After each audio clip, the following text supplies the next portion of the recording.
Marshall Lambert gara son camion dans la station-service Chevron sur la Highway 47. Le soleil de fin d'après-midi tapait sur l'asphalte craquelé. C'était censé être le week-end de Jill avec Jenny. C'est ce que prévoyait l'accord de garde. Les vendredis à 18h jusqu'au dimanche à 19h, il avait déposé sa fille de 7 ans à l'appartement de sa mère ce matin-là, la regardant agiter sa petite main depuis la fenêtre avant de s'éloigner en voiture. La pompe cliquetait rythmiquement, tandis que le carburant coulait. Marshall s'appuya contre le métal chaud de la plateforme de son camion, se frottant les yeux. Le divorce avait été prononcé 6 mois plus tôt, mais la blessure était encore vive. 10 ans de mariage dissous parce que Jill ne supportait pas son emploi du temps. Ne comprenait pas pourquoi la construction de la nouvelle usine de traitement des eaux impliquait des soirées tardives et des appels le week-end. Elle avait déposé les papiers, emménagé chez ses parents, Cecil et Jean Donaldson, et emmené Jenny avec elle. Il s'était battu pour une garde partagée et l'avait obtenue, malgré l'avocat beau-frère de Cecil qui avait essayé de le dépeindre comme un père absent. L'ironie brûlait. Marshall avait manqué des matchs de football et des spectacles de danse parce qu'il concevait des infrastructures qui serviraient à leur ville pour les 50 prochaines années, mais c'était lui le méchant. La pompe s'arrêta, Marshall remit la buse en place et visa le bouchon du réservoir, puis entra pour payer. Le caissier, un adolescent boutonneux avec l'ennui écrit sur le visage, leva à peine les yeux quand Marshall lui tendit sa carte. En retournant à son camion, le regard de Marshall s'accrocha à une Cadillac argentée qui sortait du côté du magasin de proximité. Il reconnaîtrait cette voiture n'importe où. La fierté et la joie de Cecil Donaldson, une CT6 de 2018 qu'il cirait tous les dimanches et ne laissait conduire à personne d'autre. La main de Marshall se figea sur la poignée de sa porte. Là, dans la vitre arrière, pressée contre le verre, se trouvait la veste violette de Jenny, celle avec les étoiles jaunes qu'elle l'avait supplié d'acheter pour Noël dernier. Son cœur cogna fort contre ses côtes. Pourquoi la veste de Jenny serait-elle dans la voiture de Cécile? Elle était censée être avec Jill à l'appartement. Elles avaient prévu d'aller au cinéma ce soir. Jill l'avait mentionné lors de la remise, d'une voix tranchante et formelle comme s'ils étaient des étrangers. L'esprit d'ingénieur de Marshall, entraîné à repérer les schémas et les problèmes, commença immédiatement à calculer des scénarios. Peut-être que Jill avait besoin de quelque chose chez ses parents, peut-être que Cécile ramenait juste la veste que Jenny avait laissée là-bas. Des explications simples, mais quelque chose clochait. Cécile conduisait seule et s'éloignait de la ville. Pas vers la maison des Donaldson ni vers l'appartement de Jill. Marshall n'hésita pas, il monta dans son camion et le suivit. Il garda 3 voitures d'écart, une astuce apprise de son cousin Tommy Sanders, qui avait été détective privé avant de déménager en Arizona. Cécile conduisait calmement, sans excès de vitesse, sans précipitation. Ils passèrent le virage vers Oak Street, où se trouvait la maison des Donaldson, passèrent la route vers le complexe d'appartements de Jill. Cécile continua, dépassant le nouveau lotissement pour lequel l'entreprise de Marshall avait conçu les utilités, dépassant l'ancienne ferme Morrison, entrant dans la partie du comté où les propriétés s'étendaient sur 2 hectares et où les voisins ne pouvaient pas voir dans les fenêtres des uns et des autres. La bouche de Marshall devint sèche. Ses mains agrippèrent le volant si fort que ses jointures blanchirent. Cécile tourna sur une route gravillonnée. Marshall connaissait cette zone. Il l'avait arpentée 3 ans plus tôt pour un projet qui n'avait jamais abouti. L'ancien entrepôt Hutchkins se trouvait au bout de cette route. Abandonné depuis la fermeture de l'usine textile en 2009, rien d'autre là-bas que des bois et des bâtiments oubliés. Marshall coupa son moteur et roula en roue libre jusqu'à s'arrêter à 400 mètres en arrière. Se garant derrière une haie envahie par la végétation, il descendit, mit ses clés en poche et se mit à marcher. Le gravier crissait sous ses bottes de travail. L'entrepôt apparut, une structure massive en béton avec des fenêtres brisées et des murs couverts de graffitis, entourés d'herbes hautes jusqu'à la taille et d'une clôture en chêne rouillé. La Cadillac de Cécile était garée dans le parking envahi de mauvaises herbes. Le pouls de Marshall martelait ses oreilles. Tous ses instincts hurlaient que quelque chose allait catastrophiquement mal. Il avança rapidement mais prudemment, utilisant les hautes herbes comme couverture.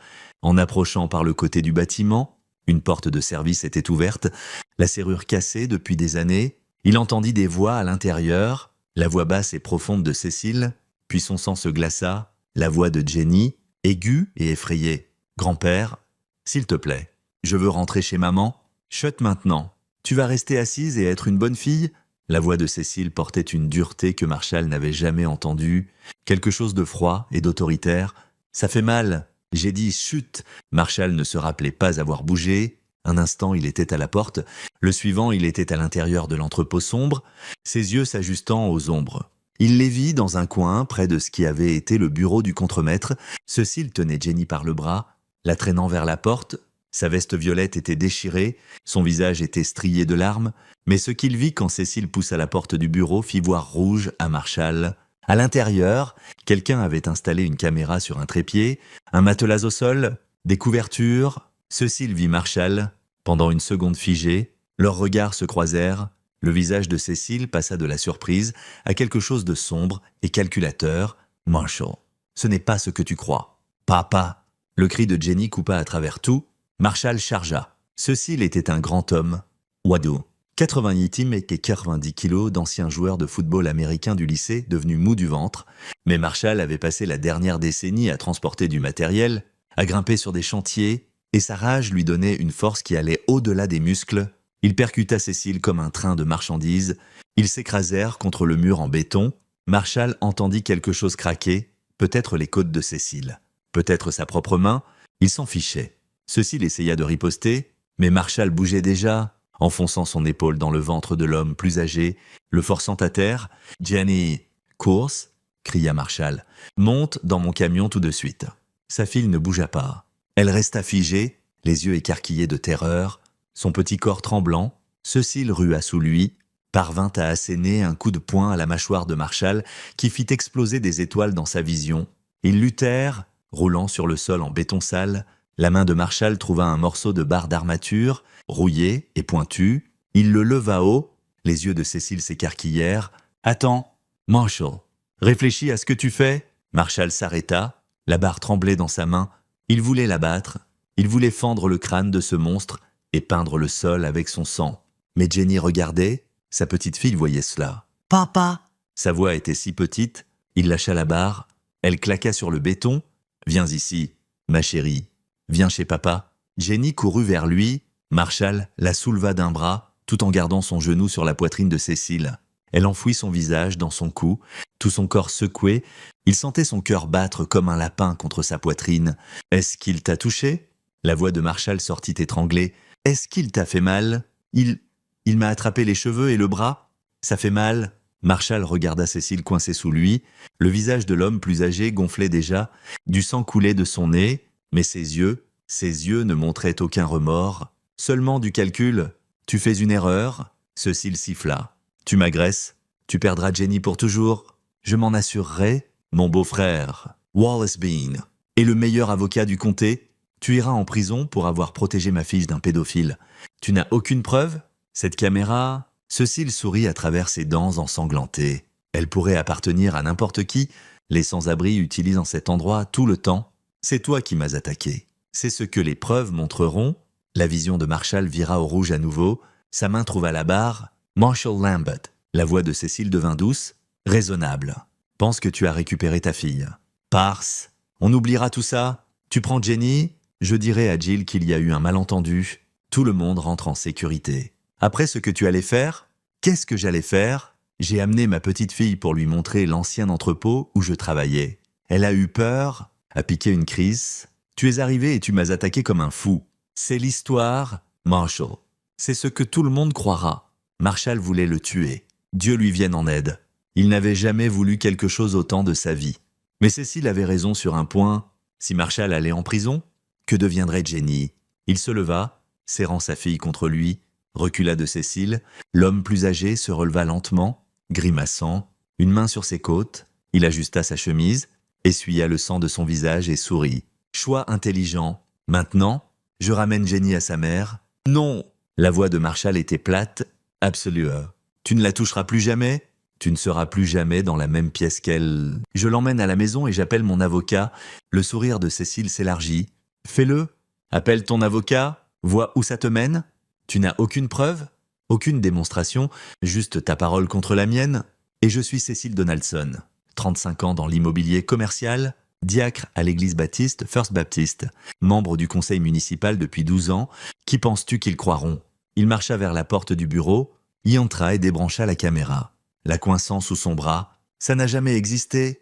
Ce matelas, un nid de sans-abri. Tu es délirant ? Marshall. Le stress du divorce t'a rendu paranoïaque. C'est ce que dira ma fille. Ce que dira tout le monde. Marshall serra Jenny plus fort. Les doigts de sa fille s'enfoncèrent dans ses épaules. Cécile passa devant eux, s'arrêtant à la porte de l'entrepôt. Tu aurais dû accepter l'accord. Maintenant, je vais te détruire. Je vais t'enlever Jenny pour de bon. Et quand j'en aurai fini, tu auras de la chance si tu obtiens une visite supervisée une fois par mois. Il partit. Marshall entendit le moteur de la Cadillac démarrer, le crissement du gravier, tandis que Cécile s'éloignait. Marshall s'effondra à genoux, tenant toujours sa fille. Ses mains tremblaient. Sa mâchoire lui faisait mal là où Cécile l'avait frappé. Mais rien de tout cela n'importait. Seule Jenny importait. « C'est bon, ma chérie. Tu es en sécurité? Papa te tient. Je ne veux plus voir grand-père, » murmura Jenny contre son cou. « Tu n'auras pas à le voir. Je te promets que tu n'auras plus jamais à le voir. » Il la porta jusqu'à son camion, l'attacha sur le siège passager et conduisit vers la ville, son esprit en ébullition. Cécile avait raison. Marshall n'avait aucune preuve. La caméra avait disparu. Ce serait sa parole contre celle d'un pilier de la communauté. Mais tandis que Marshall conduisait, son esprit d'ingénieur se mit au travail. Chaque structure avait une faiblesse. Un point de tension ou une pression suffisante causerait une défaillance catastrophique. Cecil Donaldson n'était pas différent. Il avait commis une erreur aujourd'hui. C'était révélé. Et Marshall Lambert ne perdait pas quand il s'agissait de protéger sa fille. Il n'irait pas à la police? Pas encore, parce que Cécile avait raison. Il croirait le diacre, le membre du conseil municipal, l'homme d'affaires respecté. Mais Marshall trouverait les preuves. Il découvrirait chaque secret, chaque faiblesse, chaque péché que Donaldson avait commis, et alors il ferait s'effondrer toute la structure. 3 heures plus tard, Marshall était assis dans son salon tandis que Jenny dormait d'un sommeil agité dans sa chambre. Il avait appelé son avocat, Samuel Dugan, qui avait pris son dossier pour le divorce. Samuel avait écouté tout, puis délivré la mauvaise nouvelle que Marshall attendait déjà, sans preuve. « Tu luttes en côte. Cécile peut affirmer que tu l'as agressé. Tu l'as admis. Ça te fait passer pour instable. Il avait ma fille dans un entrepôt abandonné avec une caméra et un matelas. Que tu ne peux pas prouver. Il a pris la caméra. Le matelas pouvait être là depuis des années. Marshall, je te crois, mais la croyance ne gagne pas les batailles pour la garde. » Marshall ferma les yeux. « Que dois-je faire? Documente tout. Garde Jenny avec toi ce soir. Demain, on dépose une motion d'urgence pour la garde complète basée sur tes préoccupations pour sa sécurité. On demande une visite supervisée immédiate seulement pour Jill jusqu'à ce qu'on puisse enquêter. Jill. » L'estomac de Marshall se noua. C'est elle ce qu'est son père? C'est la question. N'est-ce pas? La voix de Samuel était sombre. Soit elle sait et elle est complice, soit elle ne sait pas et elle défendra son père quand même. Dans tous les cas, ça va devenir moche. Après avoir raccroché, Marshall resta dans le noir, écoutant la respiration de sa fille depuis l'autre pièce. Il l'avait bordée, lui avait lu 3 histoires, était resté jusqu'à ce qu'elle s'endorme. Elle lui avait fait promettre 4 fois que grand-père ne viendrait pas la chercher. Il avait promis, et Marshall Lambert tenait ses promesses. Son téléphone vibra. « Un texto de Jill. Où est Jenny? Papa a dit qu'il y a eu un incident. Appelle-moi maintenant. » Marshall fixa le message. « Incident. » C'est comme ça que Cécile l'avait appelé. Pas une tentative de viol d'enfant? Pas une tentative de production de pornographie infantile. Un incident? Il répondit. « Jenny est en sécurité avec moi. Elle restera avec moi. Ton père n'est plus autorisé près d'elle jamais. » La réponse vint immédiatement. « De quoi parles-tu? Tu ne peux pas la garder loin de moi. C'est mon week-end. Demande à ton père ce qu'il faisait à l'ancien entrepôt Hutchkins. » 3 points apparurent, disparurent, réapparurent, puis « Tu es fou ?» Papa montrait juste à Jenny où il travaillait autrefois. « Tu l'as attaqué? Il est à l'hôpital en ce moment pour des radios. J'appelle mon avocat. » La mâchoire de Marshall se serra. C'était donc l'histoire. Cécile construisait déjà sa défense, jouant la victime.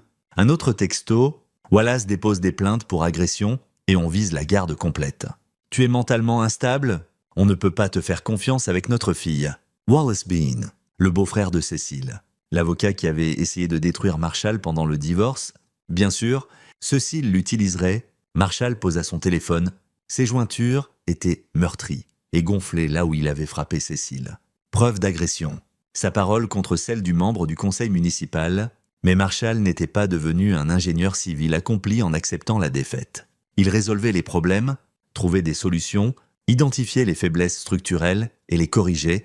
Cécile Donaldson avait des faiblesses. Marshall avait juste besoin de les trouver. Il ouvrit son ordinateur portable et commença à chercher Il commença par l'entreprise immobilière commerciale de Cécile, les archives publiques, les ventes de propriétés, les dépôts commerciaux, puis passa à sa position au conseil municipal, les votes, les procès-verbaux des réunions, les contrats attribués. Tout le monde laissait une trace, tout le monde commettait des erreurs. Marshall avait jusqu'à lundi matin quand l'avocat de Jill déposerait leur motion. 48 heures pour trouver quelque chose, n'importe quoi qui protégerait sa fille et détruirait le monstre qui avait essayé de lui faire du mal. Il travailla toute la nuit.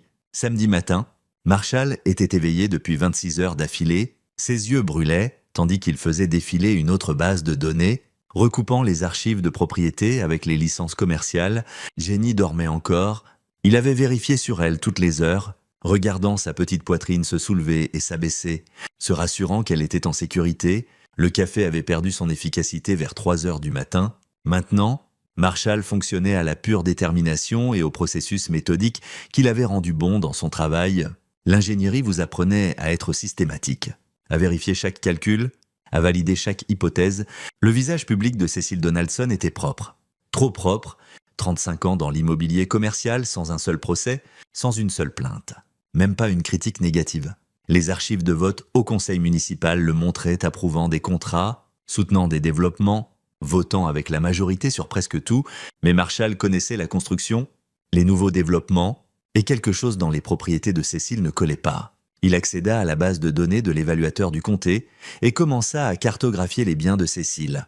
Bâtiments commerciaux, principalement des centres commerciaux linéaires, petits complexes de bureaux, espaces d'entrepôt, 12 propriétés au total, toutes censées générer des revenus locatifs via Donaldson Properties LLC. Marshall recoupa les adresses avec les licences commerciales.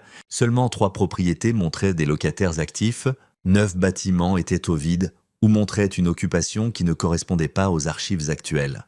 Pourquoi un homme d'affaires prospère garderait-il 9 propriétés vides? Marshall creusa plus profond. Les impôts fonciers étaient à payer, mais avec un entretien minimal. Plusieurs bâtiments avaient des violations de code qui avaient été résolues sans que des réparations réelles soient documentées, et chaque fois qu'une violation passait devant le conseil municipal, Cécile s'était récusé du vote. Techniquement éthique, mais les violations étaient toujours rejetées ou reportées. Une propriété attira l'attention de Marshall, l'ancien entrepôt Hutchkins, où il avait trouvé Jenny la veille. Selon les archives, Cécile l'avait acheté 8 ans plus tôt pour 45 000 $.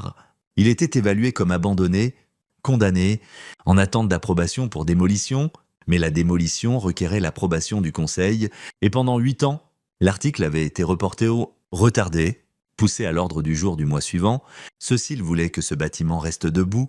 Pourquoi? Marshall entendit Jenny remuer, il sauvegarda son travail et alla dans sa chambre. Elle était assise, serrant sa veste violette dans ses mains.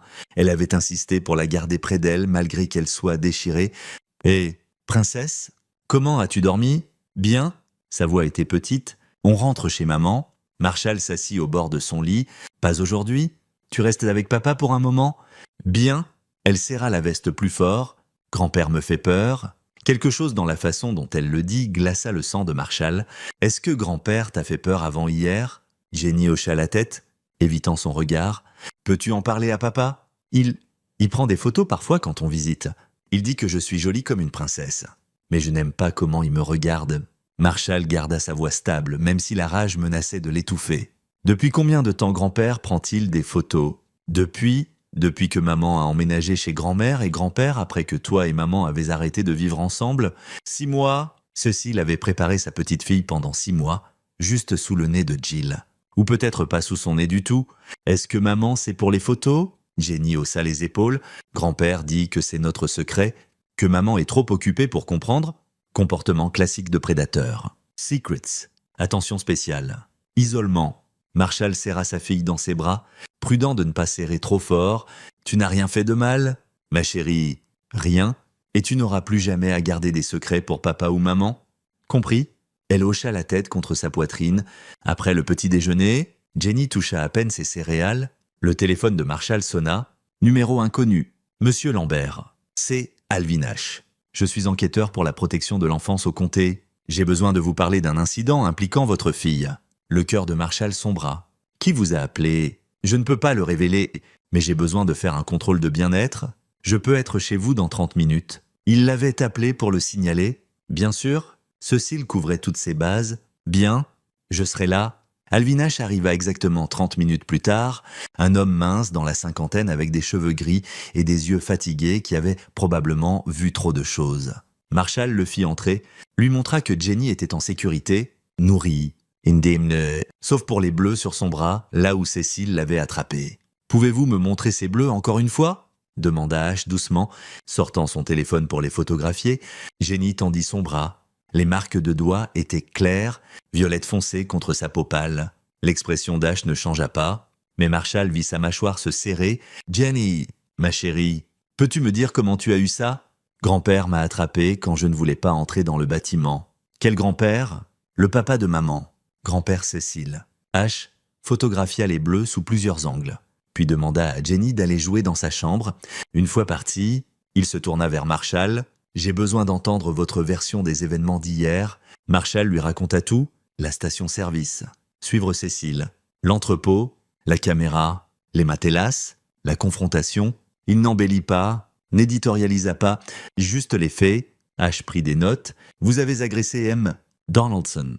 Je l'ai arrêté de faire du mal à ma fille. L'avez-vous vu activement lui faire du mal quand vous êtes entré dans le bâtiment ? Je l'ai vu la traîner par les cheveux. J'ai vu une pièce aménagée avec une caméra et un matelas. Je suis ingénieur, monsieur H. Je sais ce que j'ai vu, et je sais ce que ça signifiait. Mais vous n'avez pas appelé la police ? » Marshall croisa son regard. « L'auriez-vous fait si c'était votre enfant et que vous l'aviez trouvé dans cette situation ?» H resta silencieux un long moment. « Je dois enquêter sur toutes les allégations. C'est mon travail. » M. Donaldson affirme que vous êtes mentalement instable, que vous l'avez attaqué sans provocation. Son avocat dépose un rapport. Bien sûr qu'il le fait. Il est aussi conseiller municipal, avec des connexions et de l'argent. Je suis juste un ingénieur civil essayant de protéger sa fille. Les bleus sur le bras de Jenny sont préoccupants. Mais ils pourraient s'être produits quand M. Donaldson essayait de la contrôler pendant ce qu'il décrit comme une crise. Elle a 7 ans, elle ne fait pas de crise. Les enfants de divorcés agissent souvent mal. Marshall se força à rester calme.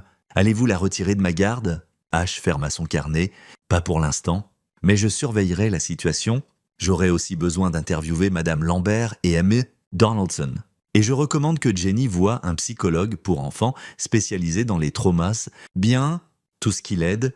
Après le départ d'H, Marshall revint à son ordinateur. La visite des services de protection de l'enfance lui avait donné une idée. Si Cécile faisait ça depuis des mois, il y avait peut-être des preuves. Des preuves numériques.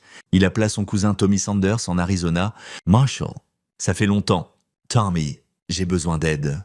J'ai besoin de savoir si quelqu'un a créé de la pornographie infantile. » Silence sur la ligne. Puis, Jésus, qui... Marshall expliqua. Tommy écouta sans interrompre. « Ok. D'abord, tu dois comprendre que c'est le territoire de la police. Du FBI, si tu trouves des preuves et que tu les as altérées, je sais, mais la police n'enquêtera pas sans preuves. Et je ne peux pas obtenir de preuves sans enquêter. Je suis coincé. » Tommy soupira. « Que veux-tu » Cécile a pris une caméra de l'entrepôt, installation professionnelle. Trépied et tout, s'il fait ça depuis des mois, comme dit Jenny. Il a ces images quelque part. Chez lui, à son bureau, tu ne peux pas entrer par effraction ni chez l'un ni chez l'autre. C'est un crime. Je ne te demande pas de me dire comment entrer par effraction. Je te demande comment quelqu'un de meilleur que moi trouverait l'information. Une autre pause. Hypothétiquement, des gens comme ça, ils sont organisés, ils sauvent leurs fichiers. Storage cloud, disques externes, dossiers cachés sur leurs ordinateurs, mais ils deviennent arrogants. Ils se croient plus intelligents que tout le monde, intouchables. Donc, ils commettent des erreurs. Ils utilisent les mêmes mots de passe pour tout. Ils stockent des choses à des endroits évidents, avec des noms évidents. Ils rejoignent des communautés en ligne où ils se croient anonymes. L'esprit de Marshall s'emballa. Comment quelqu'un accéderait à ces communautés ? Marshall, ne fais pas ça. Quoi que tu penses, Tommy, si je ne trouve pas de preuves, ceux-ci s'en tirent. Pire, il continue à voir Jenny. Peut-être supervisé au début, mais éventuellement sans supervision. Et alors il sera plus prudent, mieux caché, et je la perdrai. Tommy resta silencieux longtemps. Il y a un type avec qui je travaillais. Il fait de l'informatique légale maintenant, des enquêtes corporatives, Ralph Erickson. Il est à Nashville, mais il consulte à distance. Il pourrait être prêt à examiner l'empreinte numérique de Cécile. Légale adjacente. Donne-moi son numéro. Marshall, sois prudent. Tu t'attaques à un conseiller municipal. Si tu te trompes, je ne me trompe pas. J'ai vu ce que j'ai vu. Alors obtiens des preuves réelles, irréfutables, des preuves qui tiennent au tribunal parce que moins que ça et Cécile te détruira. Marshall appela Ralpho Erickson, expliqua la situation en termes généraux, père préoccupé, prédateur suspecté, besoin d'informatique légale. Erickson écouta, posa des questions pointues et finalement cita un prix qui fit grimacer Marshall. Moitié d'avance, moitié à la livraison des résultats. Et monsieur Lambert, je trouve ce que je trouve diabolique. Si vos soupçons sont faux, vous payez quand même. Si je trouve des preuves d'un crime, je dois le rapporter aux autorités. Ce sont mes conditions. D'accord? Quand pouvez-vous commencer? Envoyez-moi les informations de Cécile Donaldson. Je commencerai par l'intelligence open source, réseaux sociaux, base de données publiques, associés connus, puis on verra ce qu'on peut trouver légalement d'autres. Marshall envoya les informations et le virement bancaire. C'était la plupart de ses économies, mais Jenny valait tout. Son téléphone vibra. Test du Samuel Dogan. Wallace Bean a déposé des plaintes pour agression et motion d'urgence pour la garde. Tu es attendu au tribunal lundi matin? 9 heures. On doit se voir demain pour préparer. Marshall répondit, je serai là. Puis un autre texto, celui-ci de Jill. Tu as perdu la tête? Papa porte plainte? J'espère que tu es content. Tu vas tout perdre? Marshall regarda la porte fermée de la chambre de Jenny. Elle était là-dedans, en sécurité, jouant avec ses poupées, innocente, lui faisant confiance pour la protéger. Il répondit, demande à ton père pourquoi il avait Jenny seule dans un entrepôt abandonné. Demande-lui pourquoi il y avait une caméra là-bas. Demande-lui pourquoi ta fille a peur de lui. Pas de réponse. Marshall se leva et alla à son classeur. Sortit le dossier étiqueté « Divorce ». Archives financières, commença à parcourir les déclarations de Jill de 6 mois plus tôt, ses revenus, ses actifs, ses dettes. Elle avait listé sa résidence comme la maison de ses parents, listé Cécile comme son employeur. Elle travaillait comme sa gestionnaire de bureau chez Donaldson Properties LLC. Combien Jill savait-elle? À quel point cela allait-il profond? Marshall avait besoin de le découvrir. Parce que si Jill était complice, si elle avait su ce qu'était son père et avait quand même emmené Jenny vivre là-bas, il ne pouvait pas se permettre d'y penser. Pas encore. D'abord, il avait besoin de preuves. Ensuite, il avait besoin d'un plan. Et ensuite, il avait besoin de faire payer Cécile Donaldson pour chaque seconde de peur qu'il avait mise dans les yeux de sa fille. Dimanche matin, Marshall rencontra Samuel Dugan dans un café de l'autre côté de la ville. Samuel arriva avec une mallette et l'expression qui disait qu'il préparait Marshall à de mauvaises nouvelles. Cécile Donaldson a déposé des plaintes pour agression, plaintes criminelles, pas juste civiles. Tu risques la prison s'il pousse. Marshall hocha la tête. Il s'y attendait. La motion pour la garde est pire. Wallace Bean argue que tu es mentalement instable, violent, et un danger pour Jenny. Ils veulent la garde complète accordée à Jill avec visite supervisée pour toi, hebdomadaire, 2 heures avec superviseur professionnel. Sur quoi se base-t-il? Sur le fait que tu as attaqué Cécile sans provocation, sur tes délires paranoïaques que Cécile faisait du mal à Jenny, sur des témoins de caractère qui témoigneront que tu étais instable pendant le divorce, obsédé par le travail, absent de la vie de ta fille. C'est faux, et tu le sais. Je le sais, mais on doit le prouver. Samuel sortit un bloc-notes. Raconte-moi tout encore une fois, chaque détail sur l'entrepôt. Marshall le guida à travers à nouveau. Samuel prit des notes, posa des questions, revint sur des points spécifiques. La caméra, tu es sûr de l'avoir vue? Positif. Installation professionnelle, pas un téléphone ou une caméra bon marché. C'était délibéré, mais Cécile l'a prise. Aucune preuve qu'elle était là. Jenny l'a vue aussi. Elle a parlé à l'enquêteur CPS des photos que Cécile prenait d'elle. La plume de Samuel s'arrêta. L'enquêteur CPS. Alvin Ash. Qu'a-t-il dit? Qu'il enquête. Qu'il interviewera Cécile et Jill. Qu'il a recommandé que Jenny voie un spécialiste des traumas. C'est bien, c'est quelque chose. Samuel note. Mais ce n'est pas assez. On a besoin de preuves solides. Je travaille là-dessus. Samuel leva les yeux vivement. Marshall, ne fais rien d'illégal. Si tu altères des preuves, si tu enfreins des lois, tu perdras Jenny pour de bon et tu iras en prison. Je ne fais rien d'illégal. J'ai engagé un consultant en informatique légale pour examiner la présence en ligne de Cécile, ses limites, mais probablement ok s'il utilise des méthodes légales. Samuel fronça les sourcils. Qu'espères-tu trouver exactement? Cécile prépare Jenny depuis 6 mois, prend des photos, la fait garder des secrets. Ce comportement n'existe pas dans le vide. Il y a plus, j'ai juste besoin de le trouver. Et si tu le trouves? Alors quoi? Alors Cécile va en prison et Jenny est en sécurité. Samuel s'adossa à sa chaise. « Marshall, je dois être honnête avec toi, même si tu trouves des preuves, même si Cécile est tout ce que tu penses qu'il est, la bataille pour la garde est séparée des charges criminelles. Jill pourrait arguer qu'elle ne savait pas, qu'elle est une victime aussi, qu'elle devrait avoir la garde. Jill travaille pour Cécile. Elle vit dans sa maison, elle le voit tous les jours. Ça ne veut pas dire qu'elle sait ce qu'il fait ou qu'elle l'aurait cru si Jenny avait essayé de lui dire « Marshall serra les poings », alors elle est soit complice, soit négligente. Dans tous les cas, Jenny n'est pas en sécurité avec elle. Prouver ça est plus dur que tu ne le penses. Surtout contre Wallace Bean. Il va arguer que tu es un ex-mari vindicatif essayant d'aliéner Jenny de sa mère. Que tes accusations contre Cécile sont juste un écran de fumée. Alors, que fais-je ? Samuel croisa son regard. Tu survis l'audience de lundi ? Garde ton calme. Ne laisse pas Wallace te provoquer. Réponds aux questions directement et honnêtement. Montre au juge que tu es rationnel. Stable, focalisé sur le bien-être de Jenny, on arguera pour le statu quo jusqu'à ce que l'enquête CPS soit complète. Garde partagée, mais avec visite supervisée pour Jill jusqu'à ce qu'on en sache plus. Cécile n'autorisera jamais de visite supervisée chez lui. Exactement. Ce qui veut dire que Jill devra voir Jenny ailleurs, quelque part où Cécile ne peut pas l'accéder. Ça nous gagne du temps ? Marshall hocha la tête lentement. Ce n'était pas parfait, mais c'était quelque chose. Son téléphone vibra. Email des Ralph Erickson. Sujet, résultats initiaux. Le pouls de Marshall s'accéléra. Il ouvrit l'email.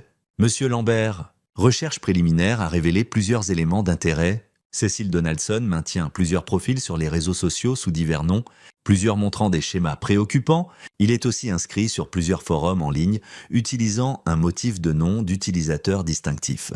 Plus significativement, les archives de propriété montrent qu'il possède une installation de stockage dans le comté voisin, Riverside Self Storage. Il l'a enregistré sous une LLC différente, mais les signatures des dépôts correspondent. Cela pourrait être pertinent pour votre enquête ?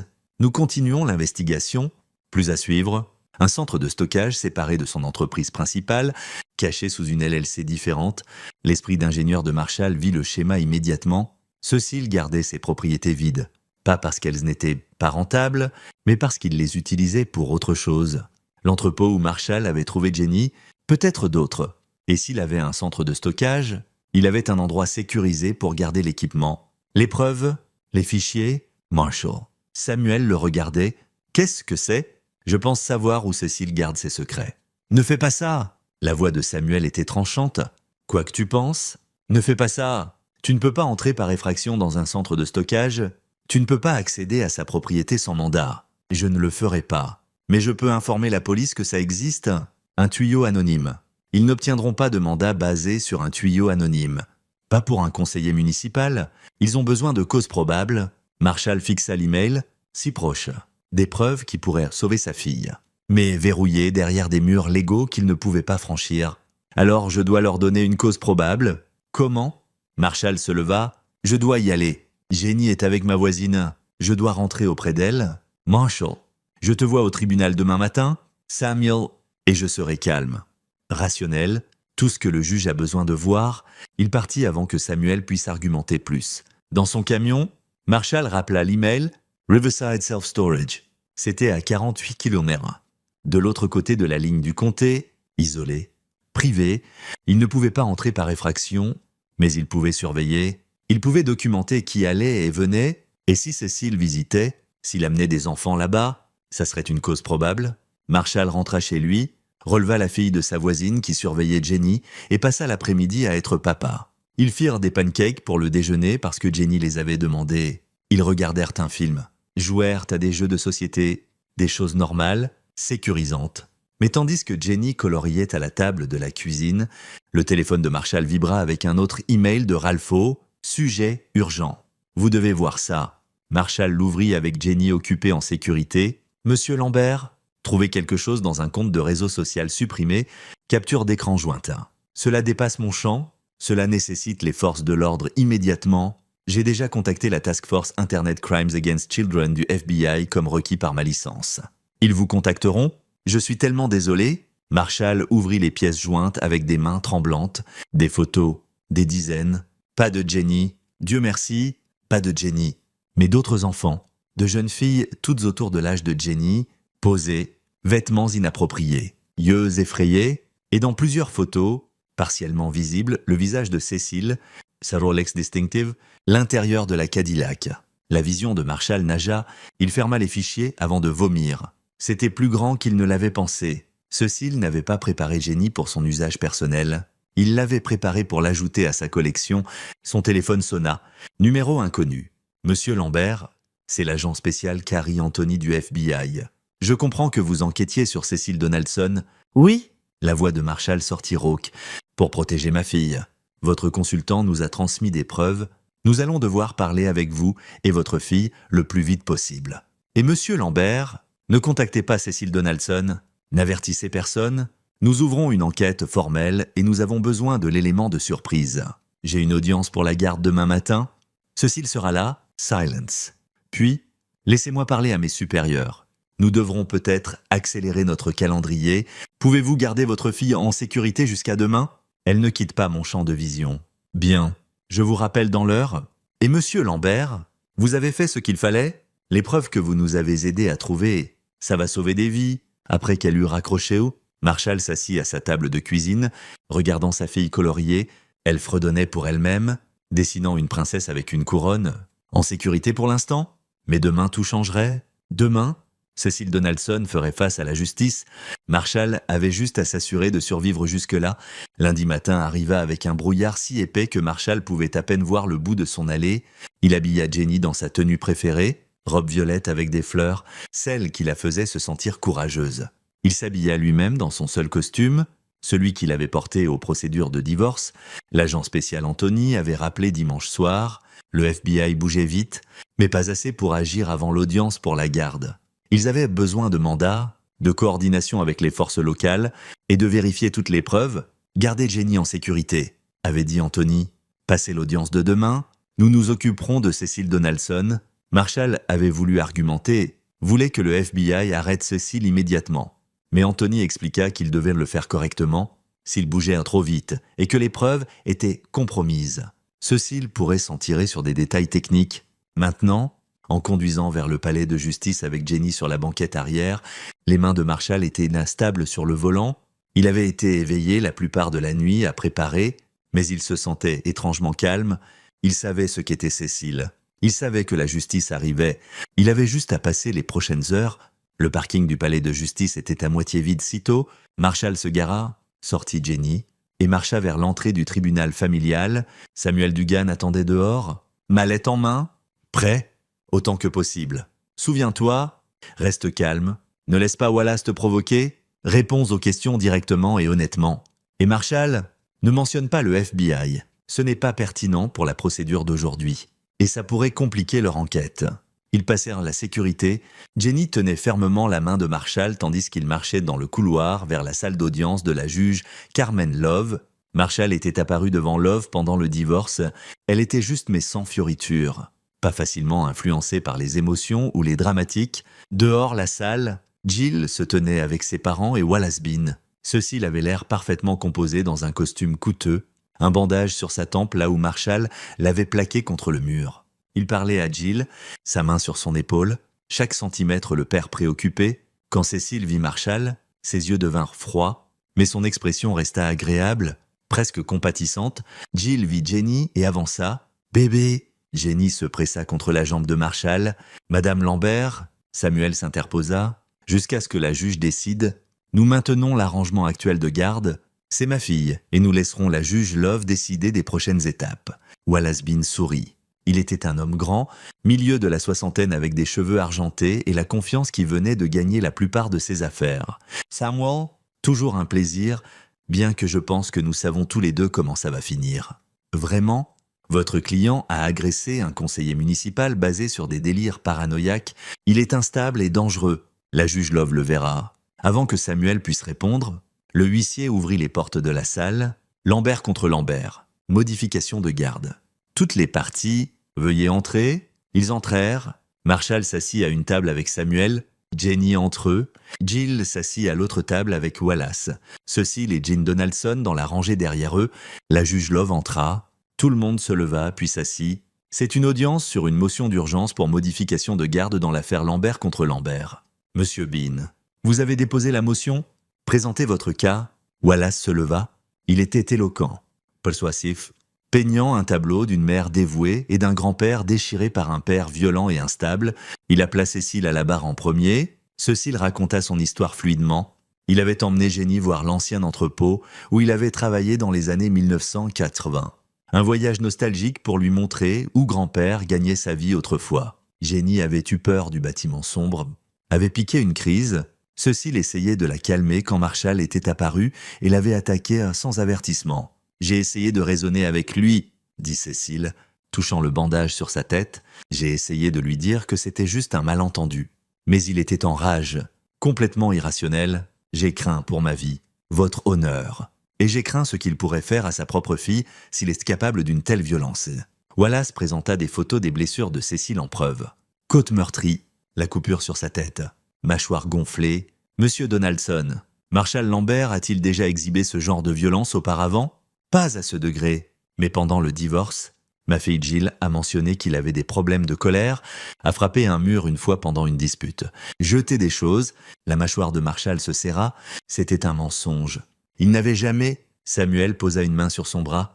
Reste calme, Wallace continua, et de votre avis professionnel, ayant observé Marshall Lambert pendant les années de son mariage avec votre fille, diriez-vous qu'il est mentalement stable? Objection.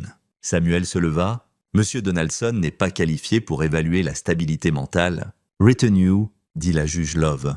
Monsieur Bean, tenez-vous aux faits, pas aux opinions? Wallace sourit. Bien sûr, votre honneur. Monsieur Donaldson, pas d'autres questions. Samuel se leva pour le contre-interrogatoire. Monsieur Donaldson, vous avez dit que vous avez emmené Jenny à l'entrepôt pour lui montrer où vous travailliez autrefois. Quelles années avez-vous travaillé là? Cécile n'hésita pas. 1982 à 1986. Et l'entrepôt est abandonné depuis 2009. Correct? Oui. Donc pendant près de 40 ans, vous n'avez jamais mentionné cet endroit à votre petite fille. Jamais montré pendant toutes les années où elle grandissait. Mais soudain, un vendredi après-midi, vous avez décidé que c'était important? J'étais nostalgique. Est-ce un crime? De quoi étiez-vous nostalgique? L'usine textile a fermé il y a 35 ans. L'endroit où je travaillais dur pour soutenir ma famille. Samuel sortit un document. Les archives de propriété montrent que vous avez acheté l'entrepôt il y a 8 ans pour 45 000 $. Pourquoi acheter un bâtiment condamné auquel vous avez prétendument un attachement nostalgique? L'expression de Cécile ne changea pas. Propriété d'investissement. J'avais l'intention de le réaménager. En 8 ans, vous ne l'avez pas réaménagé. Vous n'avez rien fait avec, sauf payer les impôts minimaux et combattre les ordres de démolition. Le marché n'était pas prêt ou vous vouliez le garder vide. Samuel laissa ça planer. Monsieur Donaldson, quand l'enquêteur des services de protection de l'enfance Alvin H a interviewé Jenny, elle lui a dit que vous preniez des photos d'elle depuis des mois. Est-ce vrai? Wallace sauta sur ses pieds. Objection. Oui dire est non pertinent pour cette procédure de garde. Votre honneur, dit Samuel, le comportement de Monsieur Donaldson envers l'enfant est directement pertinent pour la garde et les visites. La juge Love regarda Cécile. Monsieur Donaldson, avez-vous pris des photographies de votre petite fille? Cécile hocha la tête fluidement. Bien sûr, c'est ma petite fille. J'ai des photos d'elle à Noël, aux anniversaires, aux dîners familiaux. Quel grand-père ne prend pas de photos? Ce n'est pas ce que Jenny a décrit, dit Samuel. Elle a dit à Monsieur H que vous preniez des photos qui la mettaient mal à l'aise. Que vous lui aviez dit que c'était un secret? Votre honneur, intervint Wallace, l'interprétation d'une enfant de 7 ans de photos familiales innocentes est à peine une preuve de méfait. La juge Love fronça les sourcils. Je l'autorise, mais marcher sur des œufs, Monsieur Dugan. Samuel pressa. Monsieur Donaldson. Aviez-vous une caméra avec vous à l'entrepôt? Non. Monsieur Lambert a déclaré avoir vu une caméra sur un trépied dans une pièce de l'entrepôt. Monsieur Lambert s'est trompé ou ment? Avez-vous retiré du matériel de l'entrepôt après l'incident? La pause de Cécile fut à peine perceptible. Non. Rien du tout. Le bâtiment est abandonné. Monsieur Dugan, il n'y a rien là-bas à retirer? Samuel s'assit. Marshall savait ce qu'il faisait, plantant des graines de doute sans faire d'accusation qu'il ne pouvait pas prouver encore. Ce n'était pas assez, mais c'était quelque chose. Wallace appela Jill ensuite. Elle témoigna sur l'emploi du temps de Marshall, ses absences, sa supposée colère. Elle se peignit comme la parent stable soutenue par sa famille aimante. Madame Lambert, dit Samuel pendant le contre-interrogatoire, vous travaillez pour l'entreprise de votre père? Correct. Oui, je suis sa gestionnaire de bureau. Vous vivez dans la maison de vos parents? Oui. Ils ont été très soutenants pendant le divorce. À quelle fréquence Jenny voit-elle votre père? Tous les jours. Papa est merveilleux avec elle. Jenny a-t-elle jamais exprimé de la peur de votre père? Jill hésita. Les enfants passent par des phases. Elle a été collante dernièrement. Mais c'est normal après un divorce. Vous a-t-elle dit qu'elle avait peur de lui? Elle a dit qu'elle n'aimait pas quand papa prend des photos. Mais il essaie juste de préserver des souvenirs. Avez-vous trouvé étrange que votre père emmène votre fille dans un entrepôt abandonné? Il lui montrait l'histoire familiale. Je n'y ai pas pensé. Samuel pause. Madame Lambert, si vous découvriez que votre père avait fait du mal à votre fille, que feriez-vous? Le visage de Jill pâlit. Il ne le ferait jamais. Veuillez répondre à la question. Je protégerai ma fille. Bien sûr que je le ferai. Alors, pourquoi n'avez-vous pas demandé à votre père pourquoi Jenny a des bleus sur le bras là où il l'a attrapée? Jill regarda Cécile. Marshall vit quelque chose passer entre eux, une communication non dite. Papa a dit qu'elle se débattait pendant sa crise. Il a dû la retenir pour sa propre sécurité. Samuel s'assit. La juge Love appela une pause. Marshall se leva, ses jambes tremblantes. Jenny le regarda avec des yeux inquiets. C'est bon, princesse? Encore un peu. Dans le couloir, Samuel tira Marshall à l'écart. Ça ne va pas bien? Ceci est bon. Il est préparé. Et Jill le soutient. Elle sait, dit Marshall doucement. Tu as vu comment elle l'a regardé? Elle sait ce qu'il est. On ne peut pas prouver ça. Et la juge Love ne va pas séparer une mère de son enfant basé sur des soupçons. Le téléphone de Marshall vibra. Texto d'un numéro inconnu. C'est ça, Anthony. Nous avons des mandats. Exécution de perquisition à la résidence Donaldson et au centre de stockage dans 30 minutes. Gardez Cécile dans cette salle d'audience. Marshall montra à Samuel. Jésus, souffla Samuel. Ok. On doit gagner du temps. Peux-tu témoigner? Ça aidera. Ça mangera du temps. Ils retournèrent dans la salle. Samuel appela Marshall à la barre. Marshall témoigna sur ce qu'il avait vu à l'entrepôt, sur la peur de Jenny, sur les bleus. Wallace le déchiqueta au contre-interrogatoire, le peignant comme paranoïaque, violent, délirant. Monsieur Lambert, vous avez attaqué mon client, basé entièrement sur votre propre interprétation de la situation. Correct? J'ai attaqué parce que j'ai vu ma fille en danger, un danger que vous avez supposé, une caméra que vous avez supposée appartenant à Monsieur Donaldson, du matériel que vous avez supposé être là pour des buts néfastes. Je sais ce que j'ai vu. Vous savez ce que vous pensez avoir vu. Mais vous n'avez pas appelé la police. Vous n'avez pas cherché d'aide. Vous avez immédiatement recours à la violence. C'est l'action d'un homme instable. N'est-ce pas? Marshall se força à rester calme. J'ai protégé ma fille. Je le referai? Wallace sourit. Pas d'autres questions.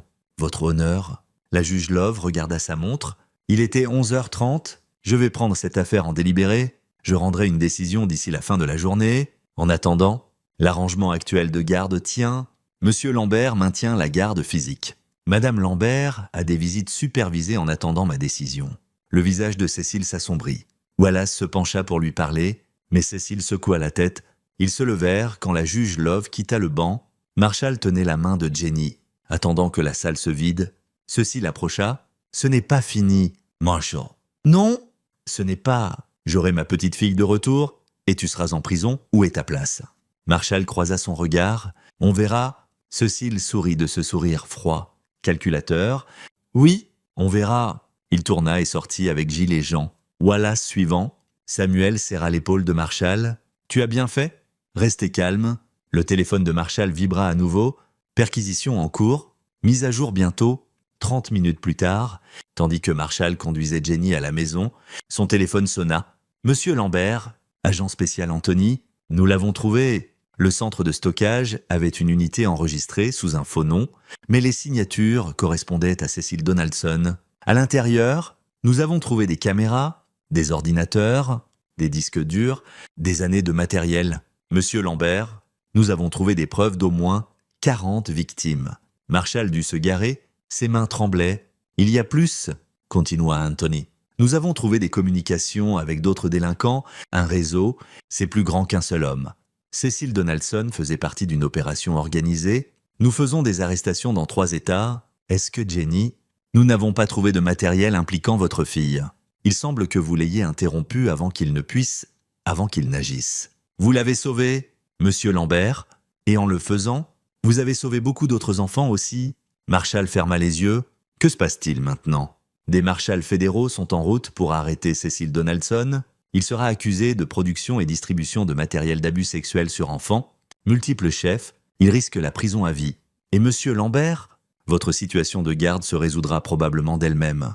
Une fois que Madame Lambert comprendra ce qu'est son père, elle pourrait choisir de coopérer. Après qu'Anthony eut raccroché, Marshall resta dans son camion, moteur allumé, Jenny chantant pour elle-même sur la banquette arrière. C'était fini, Cecil paierait, mais la vengeance de Marshall ne s'arrêterait pas à une arrestation. Il avait des plans qui assureraient que Cecil Donaldson souffre chaque jour du reste de sa vie misérable. Les marshals fédéraux arrêtèrent Cecil Donaldson sur le parking du palais de justice à 14 heures. Marshall regarda depuis son camion tandis qu'il mettait le conseiller municipal en menottes, lui lisait un ses droits et le chargeait dans une voiture banalisée. Le visage de Cecil était violet de rage, sa composure enfin brisée. Jill se tenait figée sur le trottoir, sa mère Jean sanglotant à côté d'elle. Wallace Bean était au téléphone, déjà en mode contrôle de dommages, mais son expression disait qu'il savait que cette affaire était ingagnable. Le téléphone de Marshall sonna. Samuel Dugan, Marshall. Je viens d'entendre que le FBI a arrêté Cecil. Qu'est-ce qui se passe, bon sang? La justice, dit Marshall simplement. Je reçois des appels de reporters. Ça va être énorme. Cecil Donaldson, conseiller municipal, arrêté pour charge fédérale de pornographie infantile. Marshall, tu dois te préparer à l'attention médiatique. Je me fiche de l'attention médiatique. Je me soucie de Jenny. Le greffier de la juge Love a appelé. Elle rend une décision d'urgence. Garde complète pour toi en attendant l'enquête criminelle. Jill peut avoir des visites supervisées, mais pas à la résidence Donaldson. Et Cecil est interdit de tout contact avec Jenny. Marshall sentit quelque chose se relâcher dans sa poitrine. Bien, il y a plus. Alvinage de CPS veut te parler. Et l'agent spécial Anthony veut coordonner un entretien médico-légal avec Jenny. Ils ont besoin de son témoignage sur les photos que Cecil a prises. Je coopérerai avec tout ce dont ils ont besoin. Après avoir raccroché, Marshall sortit de son camion et marcha vers où Jill se tenait. Elle le vit venir et son visage s'effondra. « Marshall, je ne savais pas. Je jure que je ne savais pas ce qu'il faisait. » Marshall voulait la croire. Voulait penser que son ex-femme était ignorante plutôt que complice. Mais il avait vu comment elle avait regardé Cecil au tribunal. Comment elle l'avait défendu. Jenny m'a dit que Cecil prenait des photos depuis 6 mois. Tu n'as jamais remarqué? Les yeux de Jill se remplirent de larmes. Il disait que c'était juste des photos familiales. Je n'ai pas pensé. Tu n'as pas voulu penser, parce que penser signifiait affronter ce qu'est ton père. J'aime ma fille. Alors pourquoi l'as-tu laissé vivre dans une maison avec un prédateur? La voix de Marshall était dure. Tu travaillais pour lui? Tu le voyais tous les jours? Et Jenny a essayé de te le dire? N'est-ce pas? Elle a dit qu'elle n'aimait pas les photos, que Cecil lui faisait peur. Jill sanglotait maintenant. Je pensais qu'elle agissait mal à cause du divorce. Tu pensais qu'il était plus facile de me blâmer que de questionner ton père. Jean Donaldson attrapa le bras de Marshall. Comment oses-tu? Cecil est innocent. Tout ça c'est ta faute. Tu as empoisonné cet enfant contre lui. Marshall la secoua. Le FBI a trouvé 40 victimes. Jean, 40 enfants. Ton mari est un monstre et tu es soit aveugle soit tu l'as couvert. Jean le gifla assez fort pour que sa tête tourne. Sécurité. Appela Wallace Bean. Quelqu'un appelle la sécurité. Marshall ne réagit pas. Regarda juste Jean avec un mépris froid. Tu devras vivre avec ce qu'il a fait. Chaque enfant, c'est sur vous deux? Il retourna à son camion, monta et s'éloigna. Dans le rétroviseur, il vit Jill s'effondrer sur sa mère, toutes deux pleurant. Il n'avait pas pitié d'elle. À la maison, Marshall assit Jenny et expliqua en termes adaptés à son âge que grand-père Cecil avait fait de mauvaises choses et ne serait plus là. Jenny hocha la tête, semblant plus soulagée qu'attristée. « Maman est fâchée contre moi? Non, ma chérie. Maman est triste pour grand-père, mais elle n'est pas fâchée contre toi. Rien de tout ça n'est ta faute?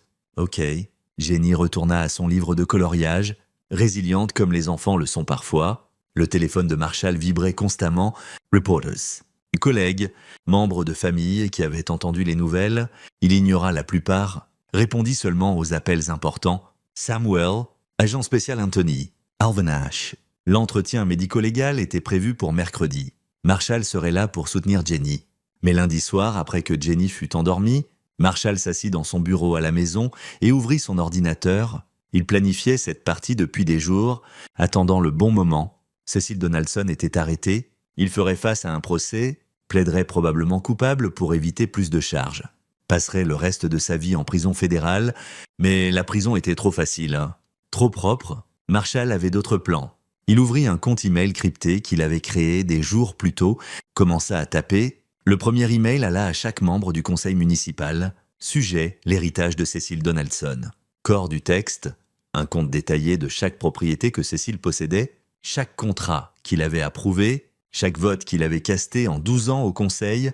Marshall mit en évidence les entrepôts vides, les démolitions retardées, les violations de code qui disparaissaient mystérieusement. Il n'accusa pas directement de corruption, posa juste les faits et les laissa tirer leurs propres conclusions. Le deuxième email alla au reporter d'investigation du journal local, le mari de Carmen Love, Saul Aldrich. Sujet, propriété Donaldson.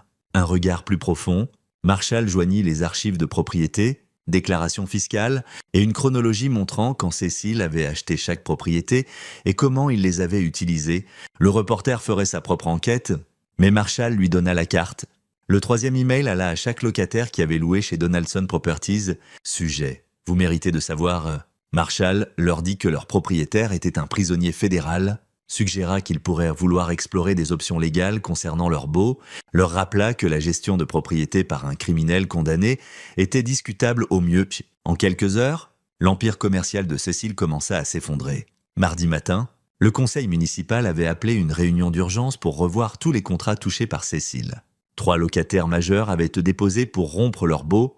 Le journal publia une histoire en première page sur les propriétés de Cecil et leur connexion potentielle à ces crimes. Marshall regarda ça se dérouler avec une satisfaction froide, mais il n'avait pas fini. Mercredi, tandis que Jenny donnait sa déclaration aux intervieweurs médico-légaux du FBI, avec Marshall dehors, la pièce fournissant du soutien entre les sessions.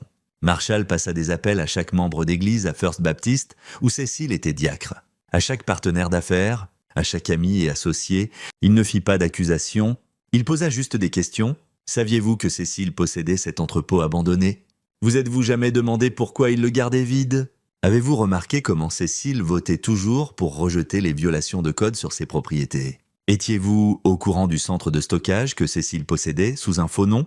Des graines de doute, des murmures, des rumeurs qui grandiraient et se propageraient. Jeudi, le conseil pastoral de First Baptist avait retiré Cecil comme diacre et publié une déclaration condamnant ses actions. 3 partenaires d'affaires avaient dissous leur partenariat avec Donaldson Properties. Le maire appela à une enquête complète sur chaque contrat municipal impliquant Cecil. La réputation de Cecil était détruite. Son entreprise échouait, sa position dans la communauté était oblitérée et Marshall avait tout fait légalement. Pas d'effraction, pas de violence, juste de l'information déployée stratégiquement. Vendredi, l'agent spécial Anthony appela avec une mise à jour. L'avocat de Cecil Donaldson nous a contactés. Il veut un accord. Plaider coupable à tous les chefs en échange d'une recommandation de sentence de 25 ans au lieu de la vie. Allez-vous l'accepter? Demanda Marshall. Probablement. Les preuves sont accablantes. Et un accord de plaidoirie épargne aux victimes de témoigner en cour ouverte, y compris votre fille. Qu'en est-il des autres dans son réseau? Nous avons fait 14 arrestations jusqu'ici. Plus à venir? Monsieur Donaldson coopère. Donne des noms et des lieux, il essaie de réduire sa sentence. Marshall sourit sombrement. Cecil toujours le négociateur, toujours cherchant l'angle qui le bénéficie. Il y a autre chose, dit Anthony. Nous avons trouvé des archives financières, Cecil était payé. Ce n'était pas juste une gratification personnelle. Il produisait du matériel pour profit significatif. Comptes offshore, crypto-monnaies, tout. Combien? Plus de 3 millions de dollars sur 8 ans. La mâchoire de Marshall se serra. Que devient cet argent? Saisie fédérale. Il ira au fonds de compensation des victimes. Bien, mais Marshall avait une autre idée. Il appela Samuel Dugan. Je veux poursuivre l'héritage de Cecil Donaldson. Procès civil. Dommages émotionnels à Jenny. Marshall. Il va en prison. Il n'aura rien laissé. Il a 3 millions en compte offshore. Je veux chaque centime et je veux que ça aille dans un fonds fiduciaire pour Jenny et pour les autres victimes. Samuel resta silencieux. C'est en fait pas une mauvaise idée. On peut arguer que les activités criminelles de Cecil ont directement nui à Jenny, causé un trauma émotionnel et cherché des dommages. Avec son plaidoirie de culpabilité comme preuve, c'est presque une victoire garantie. Fais-le.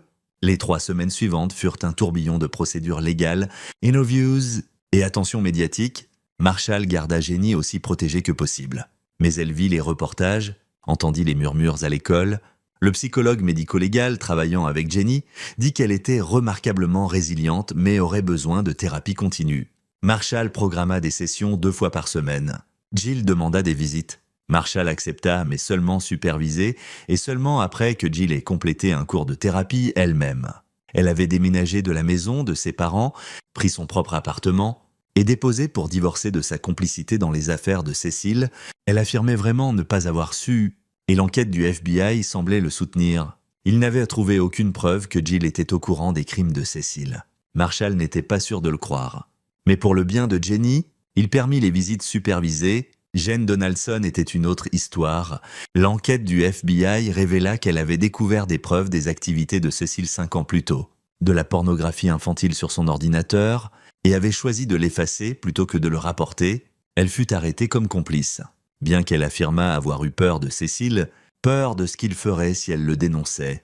Les tribunaux ne l'achetèrent pas. Elle plaida coupable d'obstruction à la justice et reçut 10 ans. Marshall n'avait aucune sympathie. Le procès de Cécile fut bref. Il plaida coupable à 47 chefs de production et distribution de matériel d'abus sexuels sur enfants. Le juge le condamna à 45 ans en prison fédérale. Il aurait 94 ans à sa sortie s'il survivait aussi longtemps. Mais la vengeance de Marshall n'était pas finie. Le procès civil que Samuel déposa avança vite avec la plaidoirie de culpabilité de Cécile et les archives financières saisies. Le juge statua en faveur de Marshall. 3 millions de dollars en dommages à placer dans un fonds fiduciaire divisé également parmi toutes les victimes confirmées. La part de Jenny serait tenue jusqu'à ses 18 ans, gérée par Marshall et un fiduciaire indépendant, mais Marshall avait un dernier coup à jouer. Il visita Cécile en prison fédérale 3 mois après l'arrestation. Cécile avait l'air différent. Pas de costume coûteux, pas de Rolex, orange de prison et menottes. Il avait perdu du poids, son visage émacié et creux. Ils s'assirent l'un en face de l'autre dans la salle des visites, un garde debout à proximité. « Pourquoi es-tu là ?» demanda Cécile. Sa voix était terne, sans vie. « Pour m'assurer que tu comprends ?» dit Marshall. « Comprends quoi ? Chaque jour pour le reste de ta vie. Tu te réveilleras dans une cellule. Tu mangeras de la nourriture de prison ? Tu suivras les ordres de garde assez jeunes pour être tes petits-enfants. Tu ne seras plus jamais respecté, jamais craint à nouveau. Tu n'es rien maintenant. » Le visage de Cécile se tordit. « Je sais ce que je suis. Tu n'as pas besoin de me le dire ? Je n'ai pas fini. » Continua Marshall. « Tes propriétés saisies ? Ton entreprise détruite ? Ta réputation partie ? Tous ceux qui t'ont connu savent maintenant ce que tu es. Ton église t'a dénoncé ? Tes amis t'ont abandonné ? Ta femme est en prison à cause de toi ? Qu'est-ce que tu veux ? » Marshall. Des excuses ? Non ? Je veux que tu saches que Jenny est en sécurité. Elle est heureuse, elle guérit, et elle grandira en sachant que tu ne lui feras plus jamais de mal. Elle grandira avec ces 3 millions de dollars que tu as gagnés en vendant la souffrance d'enfant. Elle les utilisera pour l'université, pour son avenir, pour ses rêves. Chaque bonne chose dans sa vie à partir de maintenant vient de ta destruction. Les mains de Cécile tremblèrent. Espèce de salaud autosatisfait. Tu te crois tellement meilleur que moi ? Je suis meilleur que toi, et c'est ce à quoi tu penseras chaque jour ici. Comment tu as perdu ? Comment j'ai gagné ? Comment ta petite fille vit sa meilleure vie pendant que tu pourris ? Marshall se leva. C'est tout ce que je suis venu dire. Profite des 45 prochaines années. Cecil, je sais que je le ferai. Il sortit sans regarder en arrière. 1 an plus tard, Marshall se tenait dans son jardin arrière, regardant Jenny sur son nouveau portique. Elle riait, ses cheveux volants, tandis qu'elle pompait ses jambes. Essayant d'aller plus haut, elle avait progressé en thérapie, avait encore des cauchemars occasionnellement, mais ils étaient moins fréquents. Elle parlait de ses sentiments maintenant, ne gardait pas de secret, savait qu'elle était en sécurité. Jill avait complété sa thérapie mandatée par le tribunal et était passée à des visites sans supervision les week-ends. Elle avait trouvé un nouveau travail, construit une nouvelle vie séparée de l'ombre de son père. Elle et Marshall n'étaient pas amis. Probablement jamais, mais ils étaient des coparents efficaces. Marshall avait été promu au travail. La publicité autour de l'affaire de Cécile avait d'une façon ou d'une autre amélioré sa réputation comme père qui ferait n'importe quoi pour protéger son enfant. Il avait reçu des offres d'autres firmes, de plus gros projets, plus d'argent. Il en avait refusé la plupart. Le temps avec Jenny importait plus que l'avancement de carrière. Son téléphone sonna. Ralph Erickson, l'enquêteur légal. « Monsieur Lambert ? Je voulais vous donner une mise à jour. L'enquête du FBI sur le réseau de Cécile a résulté en 48 arrestations dans 6 États. Ils ont identifié plus de 200 victimes et travaillent sur la réunification et les services de soutien. C'est bien, C'est plus que bien ce que vous avez fait. Arrêtez pour enquêter, refusez de lâcher. Vous avez sauvé des vies, littéralement sauvé des vies. Marshall regarda Jenny balancer. J'ai juste protégé ma fille.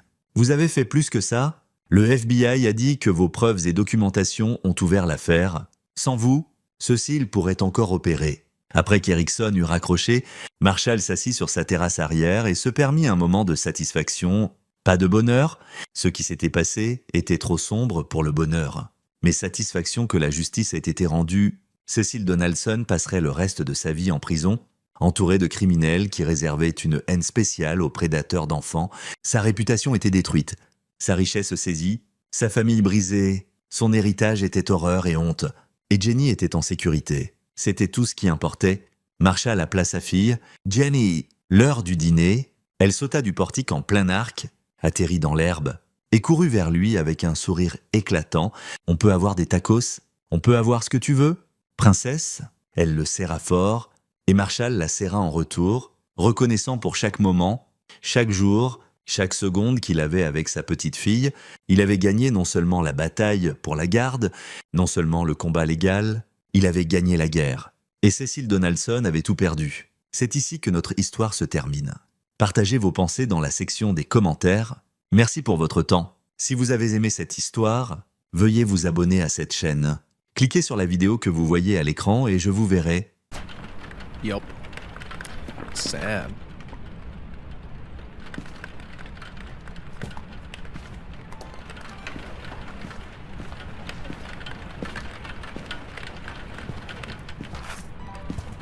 What? What'd you do? I heard that. Do it again. How dare you?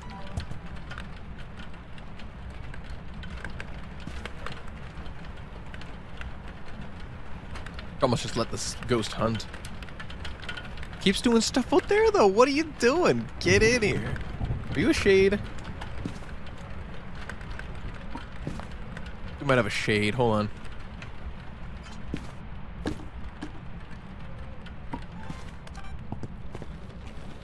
If I take a step out, are you gonna try and eat that?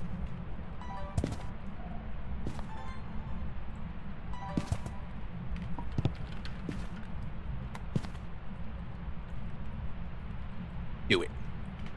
Take a bite of the cruci, I dare ya.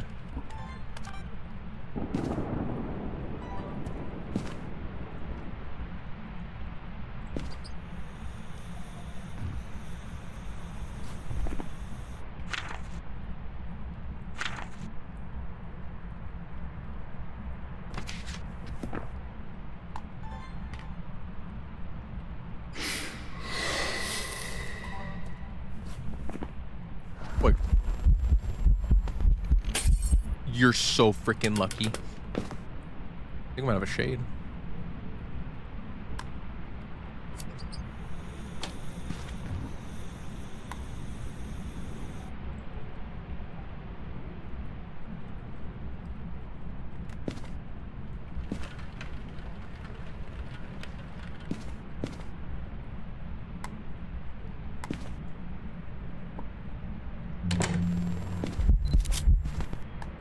Gotcha.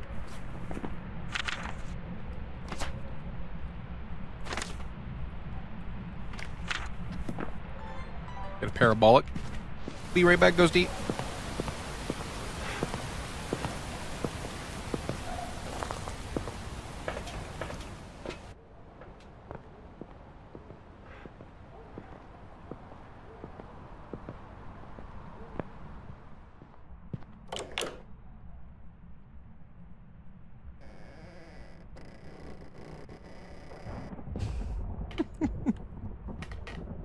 Okay, you're like right there. Get this out of here.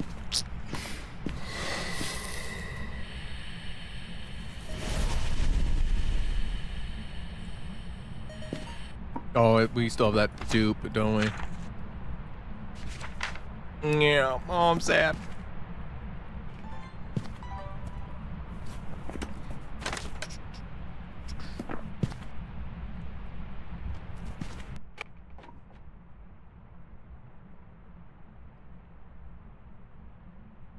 I was like able to get this much media with it being a shade. They're not usually this nice. Actually, they're never this nice.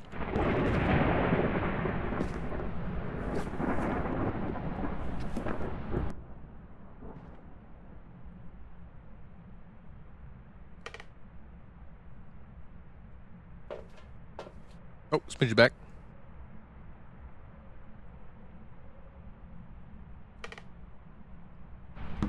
We got a dupe sound.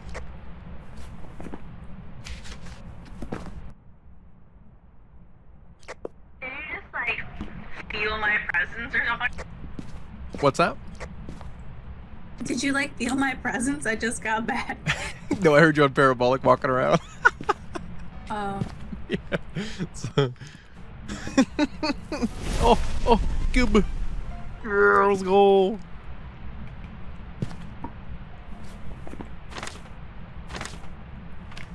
Do we have any evidence? Wait, hold on. Let me check. Freezing temps, EMF 5. Don't be talking. Don't be I talking. shall assume it's not a shade. Yeah, I think it's a shade.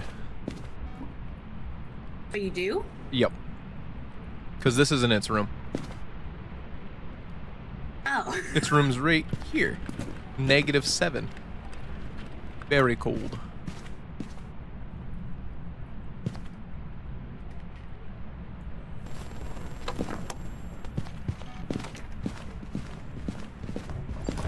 Don't kill Smidge, he just got back.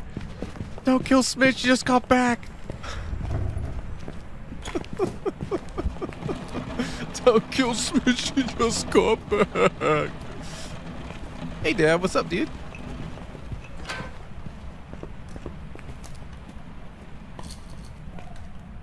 Hunt over? Nope, downstairs. Hunt's over. I don't know how long. I was like, no way, as soon as Smidge gets back, don't kill her. Don't do it. Oh, I hear stuff getting tossed around in there.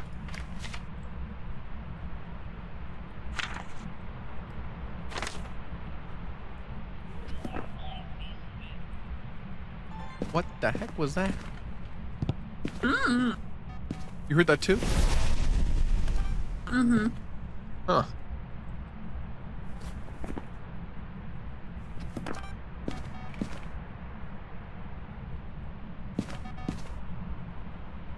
Touch it, ghost. Touch it. Come on.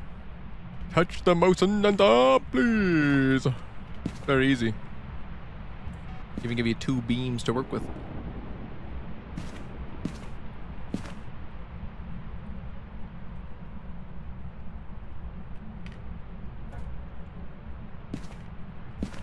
Thinking it's a shade.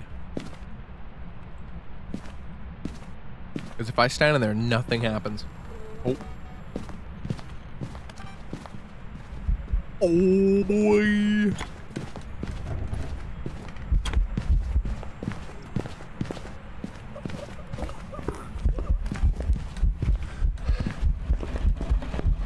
Hello? Take that, demon. Oh, it got you? No way! Oh. At least you got it for the team, Smidge. Let's go. You did great.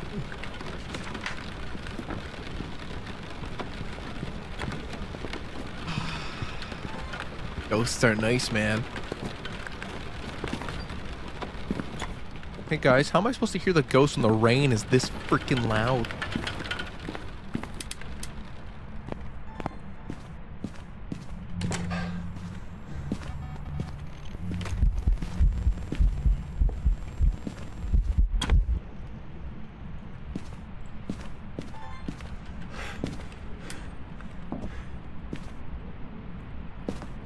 Alright, Ghost, I'm gonna sit in your room for a second here.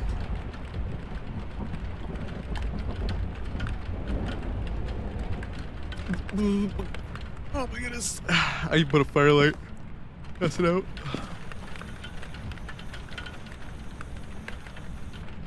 Yeah, no, the dogs are a lot quieter. It's just the rain is just... Can't hear. A little ghosty. Yeah.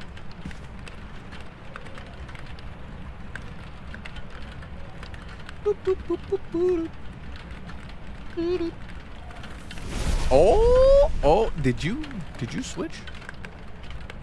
No, not a shade. Ooh, I already had you crossed off for a second there. Okay. Is you a djinn? Luckily, the rest of these tests aren't so bad. Not a djinn. Hit breaker.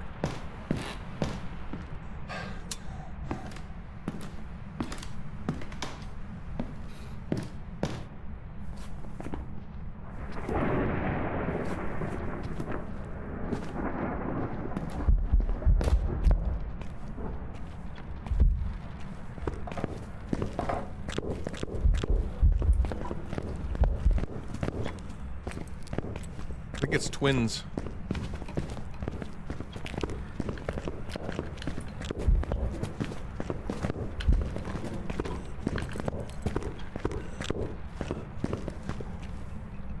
I think that might be twins.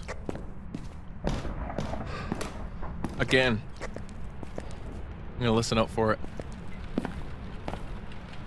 Yeah, you know what? I'll just go twins. We'll just wing it.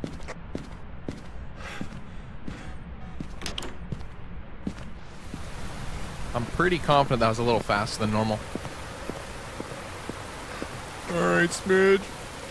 Goodbye.